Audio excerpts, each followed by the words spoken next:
Hello madam, உங்களை arrest பண்ண போறோம். நான் அழகாலே கொல்றேன்னு எனக்கு தெரியும். அதுக்கெல்லாம் என்ன அரெஸ்ட் பண்ண முடியாது. ஆமா, நீங்க ஃபால்ஸ் ஹெச்ஆர்ஏ கிளைம் பண்ணிருக்கீங்களாமா? நாங்க ஏ வச்சு எல்லா மிஸ்பேட்சையும் கண்டுபிடிச்சாச்சு. நீங்க உங்களோட rent receipt, form 16, form 26AS, AAS எல்லாத்துலயும் மிஸ் மேட்ச் சப்மிட் பண்ணிருக்கீங்க. நீங்க உங்க பேரண்ட்ஸ் கூட தான் தங்குறீங்கன்னு எங்களுக்கு தெரியும். வாங்க வாங்க, அரெஸ்ட் தான். ஆமா, ஏன் ஸ்டில் நான் என் பேரண்ட்ஸ்க்கு ரெண்ட் பே பண்ண முடியுமே? வாங்க எக்ஸ்பிளைன் பண்ணி சொல்றேன். நீங்க உங்களுடைய ரிட்டர்ன்ஸ் ஃபைல் பண்ணிட்டு ஹெச்ஆர்ஏ கிளைம் பண்ணும்போது நீங்க சில விஷயங்களை கண்டிப்பா ஷேர் பண்ணணும். ஃபர்ஸ்ட் விஷயம் உங்களுடைய ரெண்ட் ரிசிப்ட், ரெண்டாவது லேண்ட்லார்டோட பேன். இது மேண்டேட்டரி நீங்க ஷேர் பண்ணணும். உங்களுடைய ரெண்ட் வந்து 1 லட்சம் ரூபாய்க்கு மேல இருந்துச்சுன்னா. மூணாவது வந்து உங்களுடைய ஹோம் அட்ரஸ். நீங்க உங்க பேரண்ட்ஸ் கூட இருக்கீங்க அப்படின்னா அதுல எதுவும் தப்பு கிடையாது. பட் நீங்க வந்து சில விஷயங்கள் கூட கம்ப்ளை பண்ணி போகணும். முதல் விஷயம் என்ன அப்படின்னு பாத்தீங்கன்னா, ரெண்டல் அக்ரிமெண்ட் இருக்கணும் உங்ககிட்ட. அதுல ரெண்ட் அமௌண்ட் என்ன, டியூரேஷன் என்ன, பேமெண்ட் மோட் என்ன, இது எல்லாமே இருக்கணும்.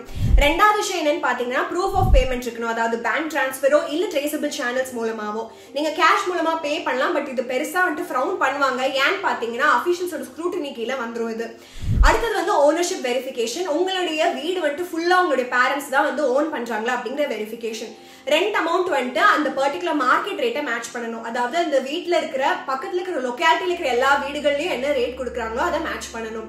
நான் இது எல்லாமே கம்ப்ளை பண்றேன் ஆஃபீஸர். அதனால நீங்க என்ன அரெஸ்ட் பண்ண முடியாது. நான் அழகாலே கொல்றேன்னு எனக்கு தெரியும். அதெல்லாம் இருக்கட்டும், சப்ஸ்கிரைப் பண்ணிருங்க.